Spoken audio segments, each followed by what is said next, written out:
This time on the Unknowledgeables, we're watching the UFC 235. Which, as usual, we know nothing about. Shuttle 2, do you have forward thrusters? Houston, I don't know. Hello and welcome to the Unknowledgeables. My name is Kit. And I'm Inti. And today we're watching the Ultimate Fighting Championship, battle number 235? I don't know if it's battle, maybe event. I don't think there's just one fight on per night. I think there's a bunch. Oh, right. Are there 235 on one night? And we're just watching the last one of the night. I assume this is the 235th night that fights have been happening. Yeah, I guess it started off with UFC 1, and there was a couple of fights that night, and then there was UFC 2, and do you want me to keep going? This isn't in a year, right? This isn't because then there are more days of fighting in a year than there are of not fighting. Or is this is this a challenge? Live every day like it was your last. I'm doing the 365-day challenge where I try a new anal bleaching method every day. Is it they've just said, we're just going to have a set of fights every single day for a whole year, and they're in October by now? If it was, then the branding is amazing because UFC is super famous now. So if it's only been going for a year, that would be amazing. for 2/3 of a year, because they're only on 235. What do I think Ultimate Fighting Championship is? I'm guessing it's... In my mind, I'm imagining wrestling. Well, have you ever seen clips of Conor McGregor or anyone in a cage fighting? I thought Conor McGregor was a boxer because he was in that big boxing match. I think UFC is all martial arts in one. You just do whatever you want and you just fight. Oh. But I think he did do a boxing match, just boxing. Oh, wow. So UFC is just all martial arts and you can do anything. Yeah, I think so. I mean, MMA is mixed martial arts. I think MMA and UFC are the same thing, basically. I'm not sure. Have you ever heard of MMA? Is that something that's in your vernacular? That's crossed my radar. Yeah, I've heard of MMA. I guess mixed martial arts to me sounds like you can do things as long as they are from particular martial arts, but in MMA, are you allowed to bite people? Are you allowed to break people's fingers? Because are there some things that you're not allowed to do in MMA? I've no idea. I would assume you're not allowed to bite. Because I can see why they would put that rule in, because the rule that they would say is you're not allowed to bite because that is not a move in a particular martial art. So you can mix any kinds of martial arts, but it has to be an existing move from one. But if that were the case, I would just create a sham martial art, which is just all the moves that are banned.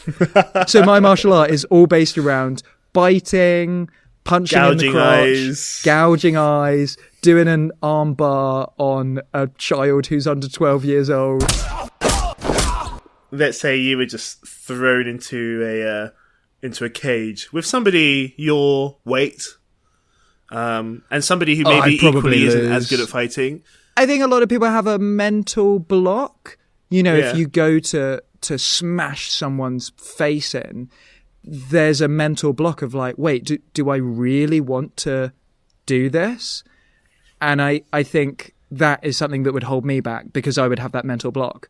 Whereas if I was against someone who was the same weight as me and same experience in fighting, i.e. none, but they didn't have that mental block, they were perfectly okay with hitting me, then they would probably win. Maybe, but maybe somebody who is as strong as you trying to hit you and you realizing I've got enough strength to stop them from hitting me because we're the same strength. Maybe that will kick in. So you don't like being hit in the face. It's true. I don't like that. That is true. If somebody came into my house to try steal some stuff from me and I thought there's a real chance that I could hold that person down and call the police, then I would probably do that. I wouldn't want to punch them and hurt them, but if there was a chance that I could hold them down and call the police, then that's something that I feel like that does come naturally to me. The conversation would be the worst thing for me, because let's say I did manage to hold this burglar down, I've pinned them to the floor, I've called the police, and the police say, all right, we'll be there in 15 minutes. And I'm not in danger of being thrown off this person. I'm holding them down and my face is right against their back of their head and we're just going to say like that. But the thing for me is that I would end up letting them go because they would talk me into it. Like they've got 15 minutes to be like, oh no, come on, mate. Like, I've got prior convictions that's going to really screw me over. And like, I didn't mean anything bad by it. I just like needed the money. Like, oh, things aren't going that well at the moment. And like, they would just talk me into it and I would just end up getting off them. Okay, what would you do then in this case? Let's say me and you were out. I was really, really, really, really, really drunk. And even when drunk, you would probably be able to outpower me. No, but you haven't heard the full scenario. I annoy somebody who is your strength and your height, and I annoy that person enough where they hit me and I fall to the floor because I'm drunk and they're just kicking me on the floor. How do you try and help me? Yeah, I would have to restrain them. How? You can't just say that. Oh, I would just have to beat them in a fight. Yeah, but how? I would have to win. All right, so we're playing Arsenal, so a bit of a tough game ahead of us. But what our strategy will be this game, bit of change of strategy. We're going to win. Because that's what I'd like you to do this time. Like, if you notice that you're doing something that is not winning, such that Arsenal is scoring against us, just do a different thing. And the different thing that I'd like you to do is win. But no, my worry now is that you'll restrain a guy from kicking me and he'll talk you into letting him kick me more. So I would restrain him, but I would first gain his trust by kicking you. You should tie their mouth up. Sellotape their mouth so they can't talk you into doing anything. Oh man, that's a good idea. Yeah, if there's a burglar in my home, the first thing I'll do is tie up his mouth. That's what I was going to say. Imagine a verbal confrontation is happening between you and somebody else, and that someone's like, okay, all right then, you can have a fucking fight then, we can have a fucking fight, and you go, okay then, and you just take out like a roll of duct tape from your pocket and sort of unroll it a little bit. Because that is like, I'm so confident that I will win this fight. Because, like, it's not like, oh, man, I'm going to have to restrain you and then I'll tie you up. It's like, well, obviously I'm tying you up. Obviously. Getting out duct tape at the beginning of a fight is such a great way to probably end a fight. Like, no one's going to fight you if you start a fight by taking out a roll of duct tape. Yeah, it's that thing of showing... Like, confidence is intimidating if someone is really, really confident that they're going to win a fight. So imagine that you are about to get in a fight with someone and they go like, all right, mate, we're going to fight. Come on then. And then they just break one of their own fingers. You could try Darren Brown tricks. You know what Darren Brown would do when somebody starts a confrontation with him?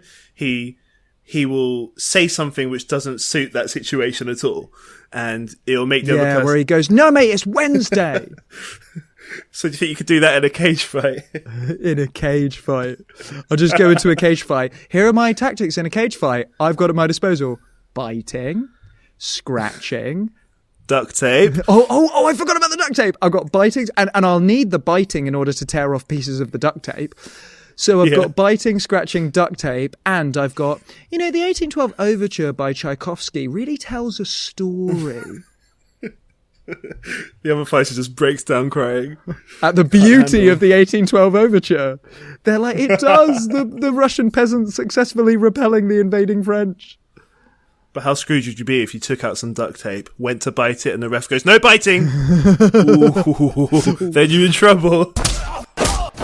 And now on to the part of the podcast where we look at the rules. No, but do it in such a slow way where the podcast can cut you off. Can it cut you off while you're suggesting that? Yeah. I don't want to be the one who's cut off this time. So can't it cut you?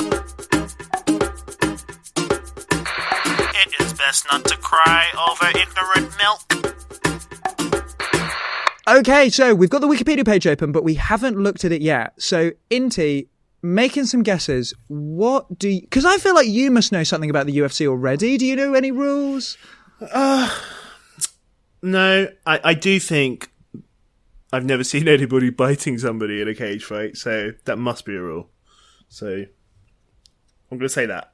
I do know that I think it's either 3 rounds or 5 rounds. All right, and I am guessing that they are in a cage. You said it's like cage fighting, so I'm going to guess they're in a literal cage because that'll be dramatic, and it's just going to be... Oh, do you think there will be a referee in the cage with them? Yeah. Okay. Be. You've got to be able to stop. Imagine there's a choke happening and the referee goes, okay, I've got to stop that. Someone unlock the cage. Where's the key? Who's got the key? They give the key to a random audience member each week.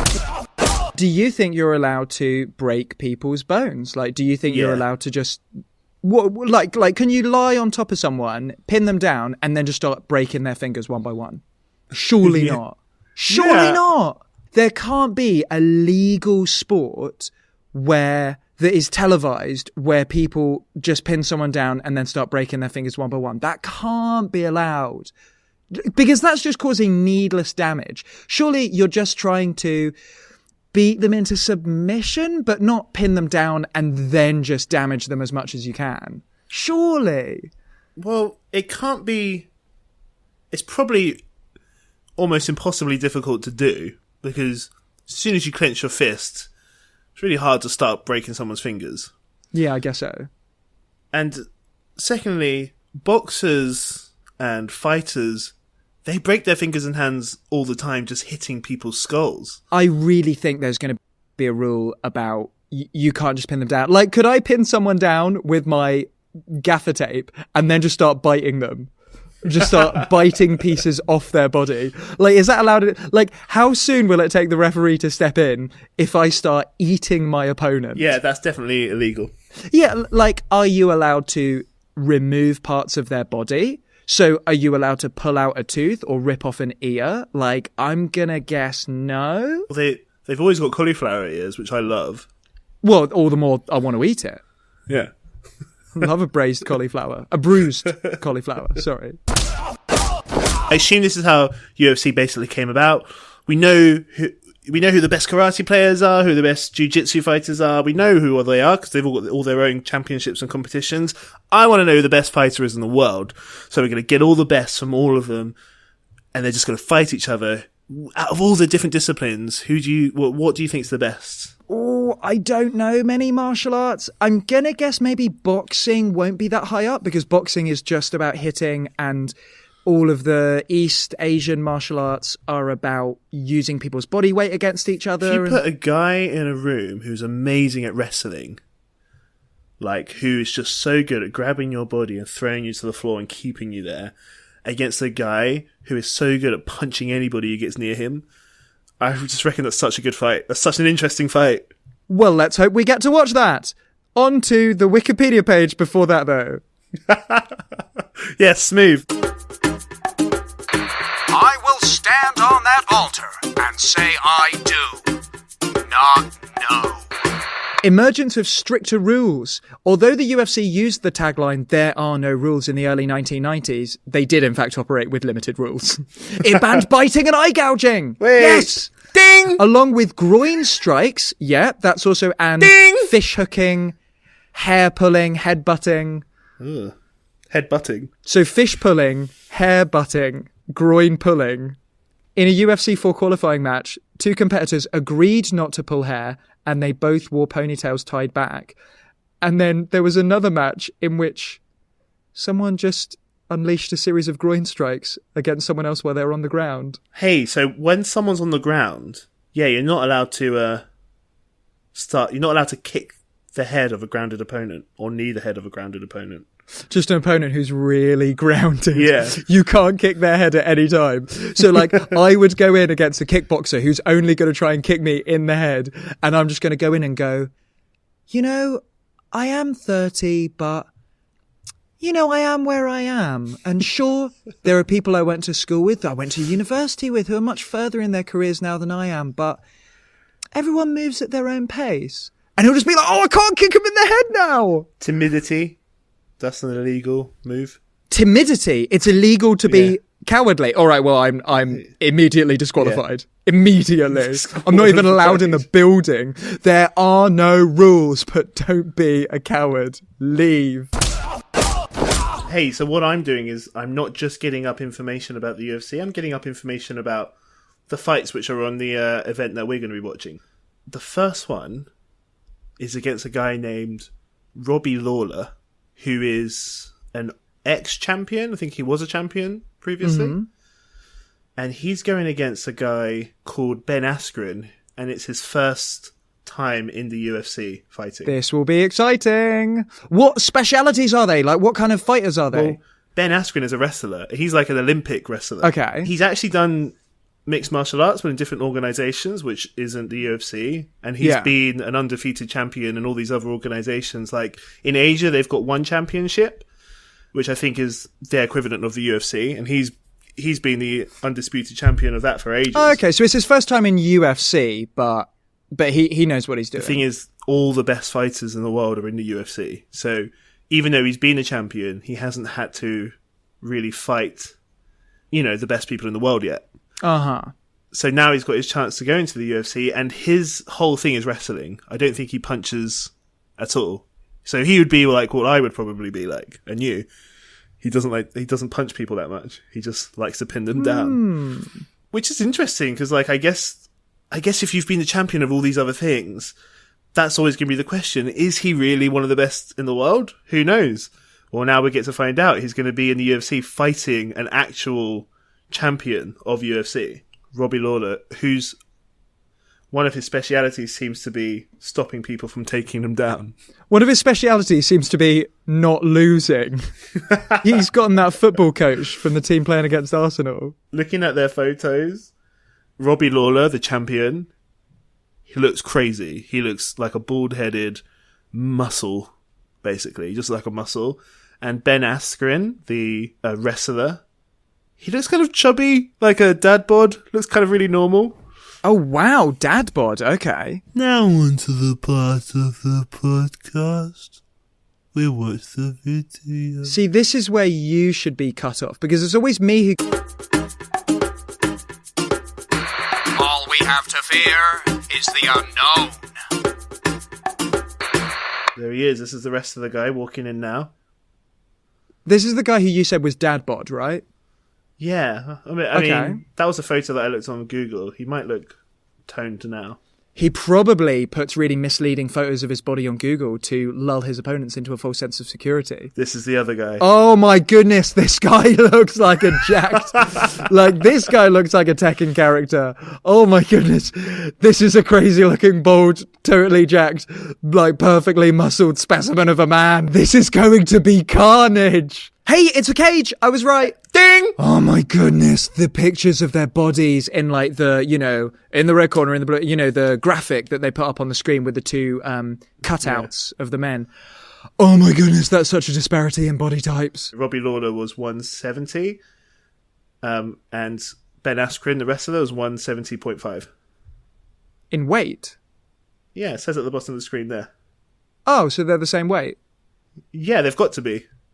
They've got to be in the same weight class. Oh, right. Okay, I'm learning. Ben Askren looks like he's ready to have a nice sort of time, like a good tumble. This guy's ready to kill someone. Ben Askren's like, oh yeah, I've had some great games. We just have a tumble around. We just roll around a bit. It's all good and fun. Then we make each other a cup of tea. And this guy's like, he eats murder for breakfast. So the wrestler is the Dadbod, and what's the specialty of the jacked guy? So the guy, Robbie Lawler, who just threw Ben Askren to the floor and is now punching his head hard as fuck. And very quickly. I don't know what his speciality is, but this he's is an such a amazing fighter. flurry of punches to the head. That's where you keep your brain. He's bleeding. Oh, wow.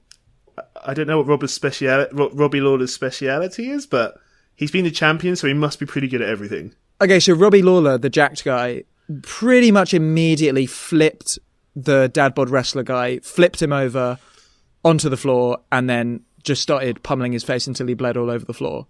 Although they're up again now. Yeah, but were they up again because the Dadbod wrestler managed to get up again? Or did the referee go, okay, let him go and get up again? The referee didn't make them get up.